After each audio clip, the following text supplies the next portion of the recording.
Hey everybody, Peter Zeihan here, coming to you from just below James Peak in the James Peak Wilderness. Today we're going to talk Turkey. There's been a lot of motion in that part of the world in the not-too-distant past, in the lead-up to the NATO summit in Vilnius, during the summit, and days after.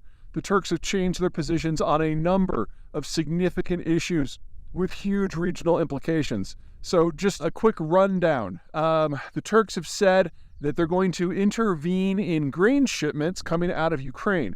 Now, there has been a deal that the Russians, Ukrainians, and the UN have agreed to that allows Ukrainian grain to leave Ukrainian ports and not get shot at by Russian ships, as long as the Russian ships can inspect the ships on the way in, on the way out, to make sure that they're not engaged in any sort of smuggling. The Russians have been backing away from that agreement. It's basically more abundant at this point. The Turks are no longer serving as a middleman for a lot of financial transfers and good transfers from the rest of the world to Russia. They have traditionally, I should say, during the war to this point, they have been the weak spot in the NATO wall, if you will, and anything that the West used to sell to Russia or something that's under sanctions would be sold to Turkey first and forwarded on to the Russians in violation of the sanctions, or at least to do an end run. They're no longer doing that. In addition, the Turks gave the green light that Sweden can join NATO. They've been blocking that now for over a year, and all of a sudden it just evaporated. Now, there are a lot of people in the West who are now talking about how the Turks are back in the club. Those statements are at best premature and probably just completely wrong. And the reason is the Turks are their own thing. Now, unlike the Western world or the Russian world, where there's a very clear geography that binds everyone together, the Turks have their own. The Sea of Marmara region and eastern Thrace are one of the richest chunks of agricultural land in the world. It's got a navigable waterway system, and it straddles a number of regional trade routes. So the Turks are always going to matter. Whoever controls this area is always going to be a significant regional economic power. But this area is not endless. This is not the American Midwest, something that allows the United States to project power globally. This is a zone that is bracketed by a number of other regions that all matter.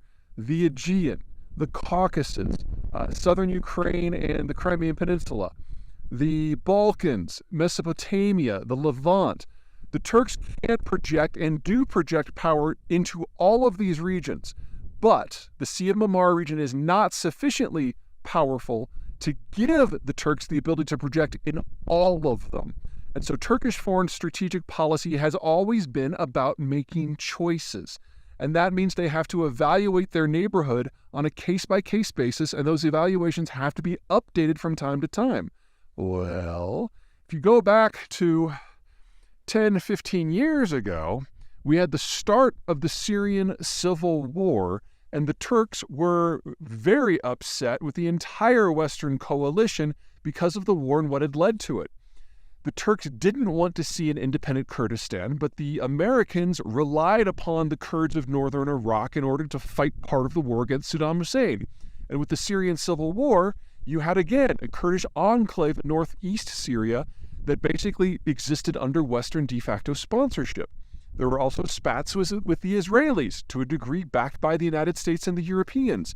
And so the Turks entered into a period where they found it easier to project power south into areas where the Americans and the Europeans were not being very successful.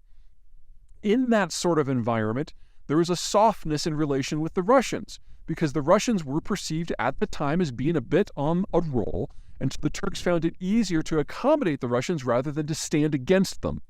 Well, in the last year and a half, a whole lot of things have changed. Number one, the Americans are losing interest in Iraq and to a lesser degree Syria, meaning that the de facto sponsorship of the Kurds has weakened quite a bit.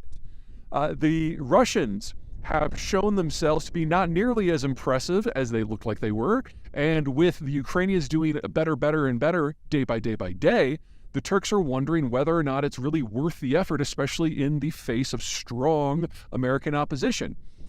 During and leading up to the summit, the Biden administration from the very top, we're talking here the President and Secretary Yellen, the Treasury Secretary, made it very clear to the Turks what would happen to their banks if they continued serving as middlemen for the Russians. And since then, many of those banks are linked to the ruling party, that message was taken loud and clear. So the costs and benefits have changed, and all of a sudden the Turks are looking at this in a different light. So all of a sudden the South is not wide open and open to fissures that they can exploit.